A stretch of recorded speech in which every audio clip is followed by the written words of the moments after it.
Hello guys, आज आपण दिल का कनेक्शन या आपल्या लव्ह स्टोरीचा भाग 9 पाहत आहोत.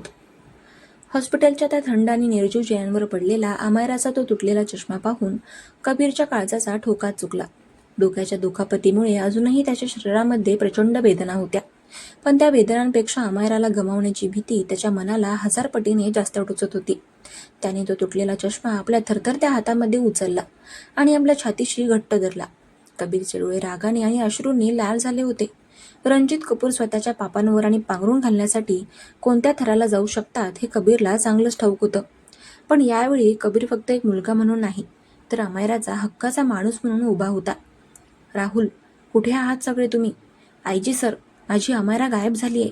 कबीरचा तो डरकाळीसारखा आवाज संपूर्ण हॉस्पिटलच्या कॉरिडॉरमध्ये घुमला. त्याचा आवाज ऐकून विहान, रिया आणि जयपूरचे आयजी सुरेंद्र सिंग धावतच जिन्यांच्या दिशेने आले.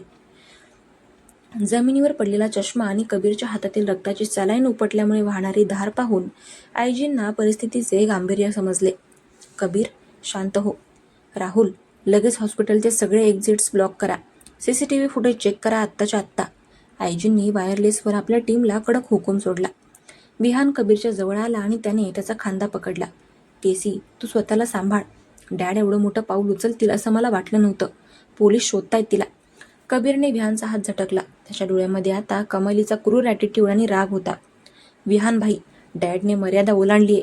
त्यांना वाटतंय की ते अमायराला संपवून आनंद सेन यांचा इतिहास मिटवून टाकतील, पण त्यांना माहिती नाहीये की जर अमायराला साधी ओरखडा जरी आली तरी या संपूर्ण कपूर साम्राज्याची राख करायला मला एकच सेकंदही लागणार नाही. कबीर हॉस्पिटलच्या वॉर्डकडे न जाता थेट पार्किंगच्या दिशेने धावला. आयजी सुरेंद्र सिंग यांनी लगेच कंट्रोल रूम गाठली. हॉस्पिटलच्या मागच्या गल्लीतील सीसीटीव्ही फुटेज तपासले असता एका पांढऱ्या रंगाच्या मारुती व्हॅनमध्ये बेशुद्ध अमायराला टाकून 2 माणसे वेगाने हायवेच्या दिशेने पळताना दिसली. त्या व्हॅनची नंबर प्लेट खोटी होती, पण गाडीच्या मागच्या काचेवर एक विशिष्ट प्रकारचा लोगो होता, जो रणजित कपूर यांच्या खासगी सिक्युरिटी एजन्सीचा होता.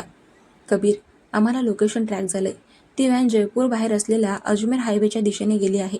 तिथे जुन्या अजमेर रोडवर डॅडचा एक बंद पडलेला केमिकल फॅक्टरीचा प्लांट आहे. मला पूर्ण खात्री आहे की ते तिला तिथेच घेऊन गेले असतील. राहुलने धावत येत कबीरला माहिती दिली. कबीरने राहुलच्या हातातून त्याच्या गाडीची चावी हिसकावून घेतली. विहान भाई, तू रियासोबत इथेच थांब. आयजी सर, तुमचे पोलीस येईपर्यंत मी तिथे पोहोचलेलो असेल. जर माझ्या आधी तुमच्या पोलिसांनी त्या फॅक्टरीला वेढा घातला तर ते गुंड अमायरावर वार करू शकतात. त्यामुळे आधी मी आत जाईन. असं म्हणून कबीरने रेंज रोवर स्टार्ट केली आणि टायरचा भयानक आवाज करत गाडी हॉस्पिटलच्या आवाराबाहेर काढली. दुपारचे 3 वाजत आले होते. राजस्थानच्या वाळवंटी हवेत उन्हाचा कडकडाट जाणवत होता. कबीर गाडी ताशी 150च्या वेगाने चालवत होता. डोक्यावरून वाहणारं रक्त त्याने जॅकेटच्या बाहीने पुसून काढलं होतं. त्याच्या डोळ्यांसमोर अमायराचा तोच निष्पाप चेहरा, तिचा तो गोड नॅचरल ॲटिट्यूड आणि काल रात्री तिने मारलेली ती घट्ट मिठी सारखी येत होती. तुला काहीही होऊ देणार नाही अमायरा, मी येतोय, तो सतत स्वतःशीच पुटपुटत होता. दुसऱ्या बाजूला अजमेर हायवेपासून काही अंतरावर असलेल्या त्या ओसाड आणि पडक्या केमिकल फॅक्टरीच्या आतमध्ये प्रचंड उष्णता होती. फॅक्टरीच्या पत्र्यांमधून उन्हाचे कवडसे आतमध्ये येत होते, ज्यामध्ये धुळीचे कण उडताना दिसत होते.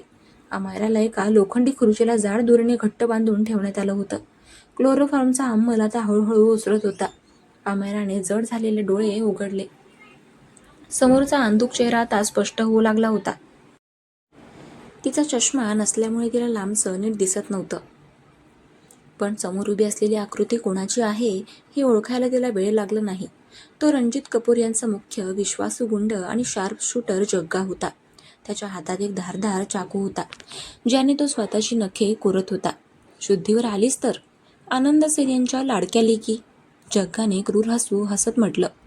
तुझ्या वडिलांनी 20 वर्षांपूर्वी आमच्या साहेबांशी पंगा घेतला, तर त्यांचा काय आशार झाला हे तुला माहीतच आहे. तू सुद्धा काल रात्री खूप मोठी हिंमत दाखवलीस, पण पोरी, कपूर खानदानाचा पाया हलवण्याची ताकद तुझ्यासारख्या एका साध्या इव्हेंट मॅनेजरमध्ये नाहीये. अमायराने आपले ओठ घट्ट दाबले. शरीरामध्ये कमालीचा अशक्तपणा होता, पण तिच्या डोळ्यामधली भीती आता पूर्णपणे गायब झाली होती. ती सरळ जग्गाच्या डोळ्यांमध्ये पाहत अत्यंत खंबीर आणि नॅचरल आवाजात म्हणाली, जग्गा, तू फक्त रणजित कपूर यांचा एक पाळीव कुत्रा आहेस. तुझ्या साहेबांना सांग की त्यांनी कितीही प्रयत्न केले तरी पाप लपत नाही. कबीरने काल रात्री जे लाईव्ह केलं त्यानंतर अख्खा देश रणजित कपूर यांच्या थुंकीवर थुंकतोय. मला मारून तुमची सुटका होणार नाही. अमायराचे हे शब्द ऐकून जग्गाचा चेहरा रागाने काळा ठिक्कर पडला. त्याने चाकू अमायराच्या गळ्यापाशी आणला. तुझी जीभ फार चालतेय पुरी. साहेबांचा आदेश आहे की कोर्टात केस उभी राहण्याआधी तुझा पत्ता कट करायचा. तुझी ती वडिलांची डायरी जोपर्यंत आमच्या हातात येत नाही तोपर्यंत तुला थोडं जिवंत ठेवावं लागेल. सांग, कुठे ठेवलीस ती डायरी? अमायरा हसली. तिने आपला चेहरा चाकूच्या आणखी जवळ नेला. ती डायरी अशा ठिकाणी आहे जिथे पोहोचण्याची लायकी तुझ्या साहेबांचीही नाहीये. मी मरून जाईन पण डायरी देणार नाही. जग्गाने रागाच्या भरात अमायराच्या गालावर एक जोरात चपराक मारली. अमायराचा चेहरा एका बाजूला झुकला आणि तिच्या ओठांमधून कोपऱ्यातून रक्ताची एक बारीक धार आली. पण तिने गळा काढला नाही किंवा ती रडली सुद्धा नाही. तिच्या डोळ्यामध्ये फक्त कबीरची आठवण होती. तिला माहिती होतं की कबीर तिला शोधत नक्की येईल. नेमकी त्याचवेळी फॅक्टरीच्या मुख्य लोखंडी गेटवर एक प्रचंड मोठा आवाज झाला. कबीरची आवाढव्य रेंज रोव्हर थेट फॅक्टरीचं मुख्य गेट तोडून आतमध्ये घुसली. गाडीतून धुळीचे प्रचंड लोट उडाले. जग्गा आणि त्याचे 3-4 गुंड दचकून मागे सरकले. गाडीचा दरवाजा उघडला आणि कबीर कपूर बाहेर पडला. शेरवानीवर रक्ताचे डाग, डोक्याला बांधलेली पांढरी पट्टी आणि हातामध्ये एक लोखंडी रॉड. कबीर एखाद्या यमराजासारखा दिसत होता. कबीर, अमायराने दुरूनच त्या अस्पष्ट आकृतीला ओळखलं. तिच्या डोळ्यामधून आनंदाश्रू वाहू लागले. कबीरने फॅक्टरीच्या आतमध्ये अडकलेल्या अमायराला पाहिलं. तिच्या ओठातून येणारं रक्त पाहून कबीरच्या डोक्यातील रागाचा भडका उडाला. जग्गा, तुझ्या साहेबांना वाटलं की ते माझ्या प्रेमाला तुझ्यासारख्या कुत्र्याकरवी संपवून टाकतील? कबीरचा आवाज संपूर्ण फॅक्टरीच्या पत्र्यांमध्ये गाजला. कबीर सर, तुम्ही मध्ये पडू नका. रणजित सरांचा आदेश आहे. जग्गा बोलत असतानाच कबीरने पुढचा मागचा कोणताही विचार न करता थेट धाव घेतली. कबीर एका आवेगाने गुंडावर तुटून पडला. 2 गुंड लाठ्या घेऊन त्याच्या दिशेने आले. पण कबीरने लोखंडी रॉडने पहिल्या गुंडाच्या हातावर प्रहार केला. त्याचा हात जागेवरच मोडला. दुसऱ्या गुंडाला कबीरने कॉलर धरून उचलले आणि बाजूला असलेल्या लोखंडी ड्रमवर आदळले. कबीरची ताकद आणि त्याचा तो अकराळ विक्राळ अवतार पाहून जग्गा सुद्धा मागे सरकला. कबीर सरळ अमायराच्या दिशेने गेला. त्याने लोखंडी रॉड बाजूला ठेवला आणि तिच्या खुर्चीला बांधलेल्या दोऱ्या आपल्या हाताच्या नखांनी ओढून काढल्या. अमायरा, तू ठीक आहेस ना? मी आलोय. मी तुला काही होऊ देणार नाही. कबीरचा आवाज यावेळी प्रचंड नॅचरल आणि थरथरणारा होता. कबीर, मागे बघ. अमायरा जोरात ओरडली. जग्गाने मागून येऊन कबीरच्या पाठीवर चाकूने वार करण्याचा प्रयत्न केला होता. कबीरने वेळेवर बाजूला सरकून स्वतःला वाचवले, पण चाकू त्याच्या जॅकेटला फाडून खांद्याला हलका चाटून गेला. कबीरने मागे वळून जग्गाचा हात पकडला. दोघांमध्ये जमिनीवर लोळत भयानक हाणामारी सुरू झाली. जग्गा पट्टीचा गुंड होता, पण कबीरमध्ये यावेळी त्याच्या प्रेमाची ताकद होती. कबीरने जग्गाचा चेहरा पकडला आणि तो थेट जमिनीवरच्या कॉन्क्रीटवर आदळला. धपकन जग्गा अर्धवट शुद्धीमध्ये जमिनीवर पडला. कबीरने धावत जाऊन अमायराच्या हातापायांच्या दोऱ्या पूर्णपणे सोडवल्या. अमायरा खुर्चीवरून उठली आणि तिने कबीरला घट्ट मिठी मारली. दोघेही एकमेकांच्या कवेमध्ये विसावले. कबीरने तिच्या गालावर लागलेल्या जखमेवर हलकेच हात फिरवला. तुला मारलं त्या नराधमाने? मी त्याला जिवंत सोडणार नाही, कबीर म्हणाला. नाही कबीर, आपण आत्ता इथून निघायला हवं, अमायरा म्हणाली. पण तेवढ्यात फॅक्टरीच्या दारापाशी गाड्यांचा ताफा येऊन थांबला. पोलीस नव्हते, तो स्वतः रणजित कपूर होते. त्यांच्या मागे किमान 10-12 सशस्त्र बॉडीगार्ड्स होते. रणजित कपूर आपल्या हातात एक छोटी रिव्हॉल्वर घेऊन आत आले. त्यांच्या चेहऱ्यावर एक क्रूर सैतानी हसू होतं.